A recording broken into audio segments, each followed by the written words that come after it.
Pouvez-vous vous présenter?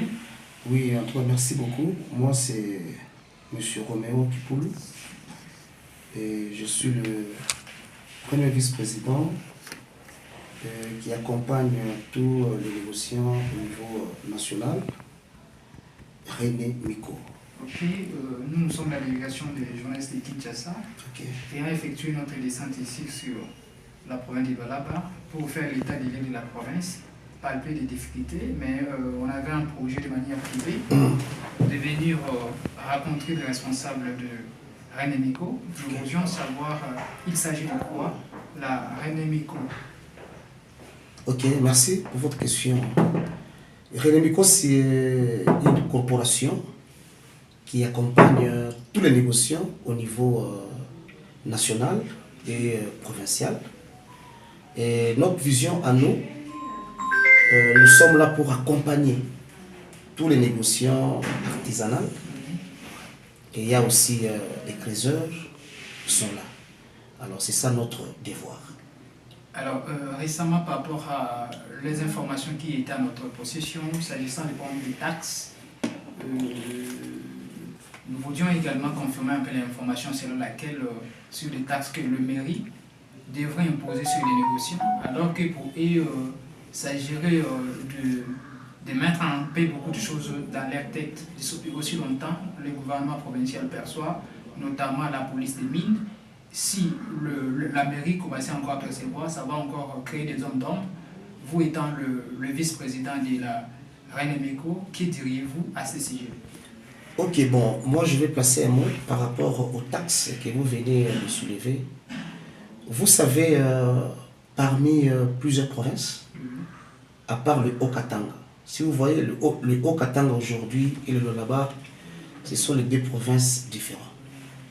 Aujourd'hui, au Lualaba, je parle en tant que le premier vice-président de René Miko, où nous accompagnons les négociants au niveau provincial et au niveau national. La question de taxes, en tout cas mon frère, le négociant souffre. Les négociants souffrent sérieusement. Il y a la mairie, il y a 2 ou 3 semaines en arrière, on était en réunion ensemble avec le maire de la ville et les 2 bourgmestres, Didi Lala et Malika. On a fait quand même des échanges. Parmi nous, il y avait aussi des négociants et des coopératives. Nous avons essayé de discuter ensemble par rapport à cette question. Et ils ont mis par camion, c'était à 300 $. Alors on a essayé un peu de discuter avec la mairie.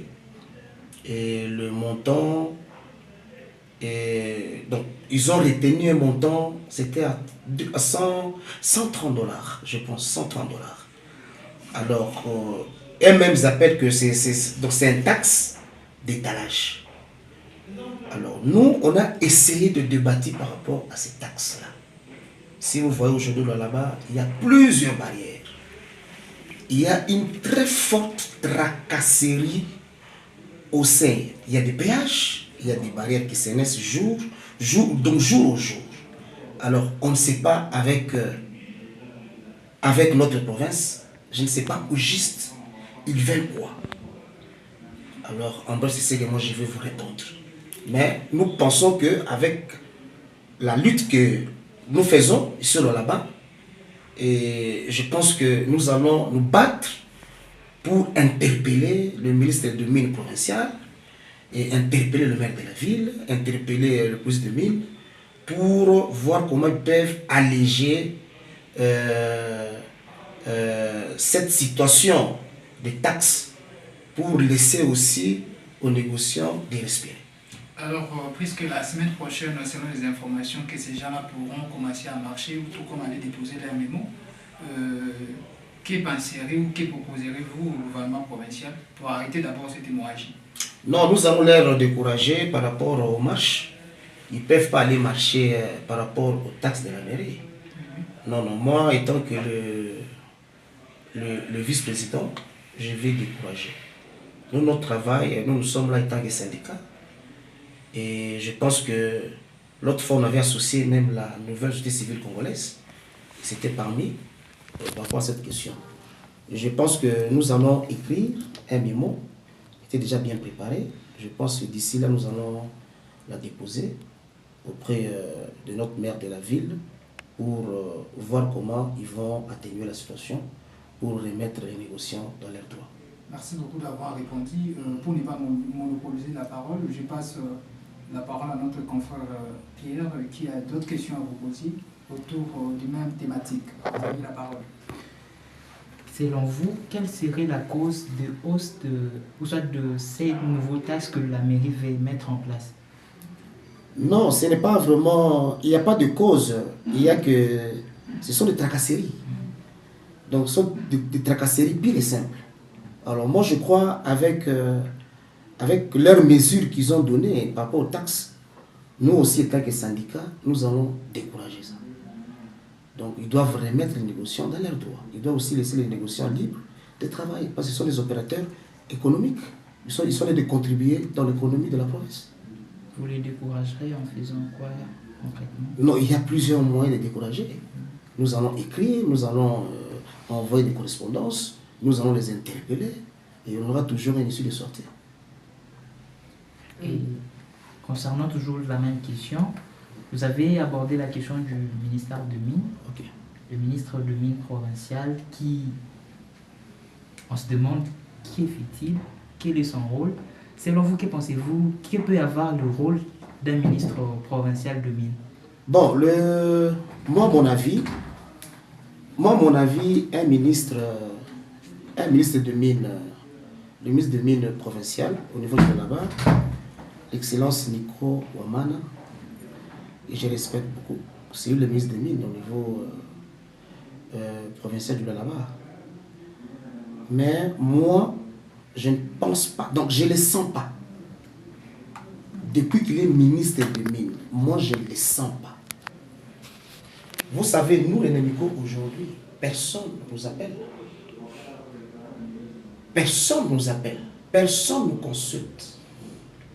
Mais en oubliant que nous, les Némicos, on est des partenaires directs avec le ministère de Mines. On est des partenaires directs avec la CMAP. On est partenaire direct avec les CSC. On est partenaire direct avec la division des Mines. Mais moi, je me pose la question, pourquoi le ministère des Mines ne nous consulte pas? Nous avons des préoccupations à leur exposer. Nous avons nos doléances étant que opérateurs miniers. C'est pourquoi je condamne le ministre des Mines, c'est une interpellation d'ailleurs. Ils doivent avoir ce système-là de nous consulter à tout moment. Parce qu'il y a beaucoup d'inconvénients qui se passent au sein de notre secteur minier. Il y a des tracasseries à haut niveau. Mais maintenant, ces tracasseries-là, nous, on est libres. On a aussi besoin de le consulter pour lui faire voir que notre excellence, regardez ça, ça, ça. Mais aujourd'hui, je ne sens pas la présence du ministre de Mines au niveau provincial. Alors moi, je pense que c'est l'interpellation qui voit comment avec son équipe, il est temps de venir vers nous, parce que nous aussi, à notre tour, nous allons aussi aller vers eux. Merci. Alors, merci beaucoup pour... nous commençons déjà à acheter vers la fin. Nous passons la parole à notre conseiller qui a une question à vous poser avant que nous puissions atterrir de manière facile. Merci. La conseillère, vous avez la parole. Merci. Vous avez dit que les ministres de Mines ne vous consultent pas. Et comment est-ce que vous arrivez à payer les taxes, la mairie, et vous avez dit que vous avez préparé déjà un mémo. Mais que ça, que les mémos là, vous avez préparé, c'est pour les taxes que vous payez. Tandis que les ministres ne vous consultent. Non, je ne peux pas me contredire. Le mémo est préparé, on doit aller déposer ça à la mairie. Parce que c'est la mairie, le maire de la ville, c'est lui qui est l'auteur de...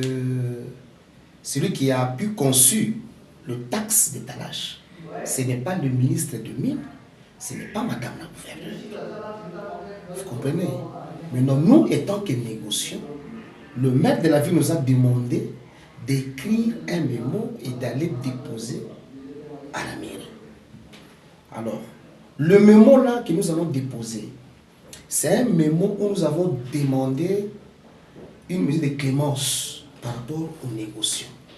Et par rapport à leurs taxes qu'ils ont demandées, même si les taxes étaient à $300 et la taxe était réduite à 130, donc ils doivent encore réduire la taxe ou annuler uniquement la taxe pour ne pas pénaliser aussi les bénéfices ou les intérêts des négociants au sein de la province. Une dernière peut-être, les négociants n'ont pas accès, ils sont limités dans leur manière de faire, ils exploitent que le mines qui sont appropriés à la GECAMI. Qu'est-ce que vous en pensez sur ces... Les négociants sont limités, vous étant cette voix haute de ces négociants, qu'est-ce que vous en dites par rapport à cela? Oui, effectivement, là je peux ajouter 2 points. Aujourd'hui, les négociants, ils ne savent pas s'en sortir.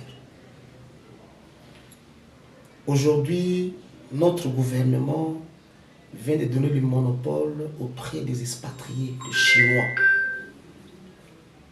Aujourd'hui, un négociant n'est pas libre. Aujourd'hui, un négociant n'a pas cette autorisation d'accéder dans des entités de traitement. Pourquoi? On ne sait pas. Dans notre gouvernement, c'est comme si ils sont d'encourager les expatriés. Mais d'abord, c'est nous les Congolais qu'on a d'abord bénéficié, ce n'est pas les expats. Aujourd'hui, un négociant a le droit d'entrer dans une usine de traitement, de voir comment ces produits sont en train d'entrer ou d'échantillonner ces produits. Mais aujourd'hui, un négociant est limité. Ils ne savent pas comment entrer. Et aujourd'hui, un négociant n'a pas un contrat direct avec l'usine. Un négociant, un Chinois sous-traite un négociant. Un négociant n'a pas un contrat direct avec l'usine. Est-ce que vous pensez que cette histoire, c'est normal? Et ce n'est pas normal. On doit dénoncer et on doit décourager de telles choses. D'accord, merci beaucoup, Monsieur le Président, d'avoir répondu à toutes nos questions. Vous avez dit le problème des contrats, qu'un négociant n'a pas un contrat de manière directe. Alors, à ce sujet, que proposerez-vous au gouvernement, que ce soit national, au niveau du ministre national des Mines, également au niveau du ministère provincial des Mines? Que proposerez-vous? Non, moi je propose au gouvernement central, au gouvernement provincial. D'ailleurs, j'encourage même l'arrivée de l'EGC au niveau de la province. Et moi, je sais que je demanderai d'accompagner l'EGC. Et moi, mon avis, je souhaiterais de travailler avec l'EGC en collaboration et en partenariat. Parce que l'EGC aussi va beaucoup nous aider pour démanteler tous les réseaux de Chinois, de voleurs, qui nous pillent, qui nous volent à tout moment. En tout cas, je vais demander à l'EGC qu'on se tienne main à main pour voir comment avancer et faire partir aussi et venir encore élever les négociants au sein de notre pays et au sein de notre province. Merci beaucoup, Monsieur le Président. Nous sommes arrivés à la fin. Alors, votre dernier mot pour que nous concluions notre interview. En tout cas, le dernier mot, moi en tout cas, je vous remercie beaucoup. Oui, en tout cas, je ne pensais pas que vous allez me visiter aujourd'hui dans notre beau bureau René Miko. En tout cas, je vous félicite aussi. Merci. Bon voyage à vous. Merci beaucoup. Merci.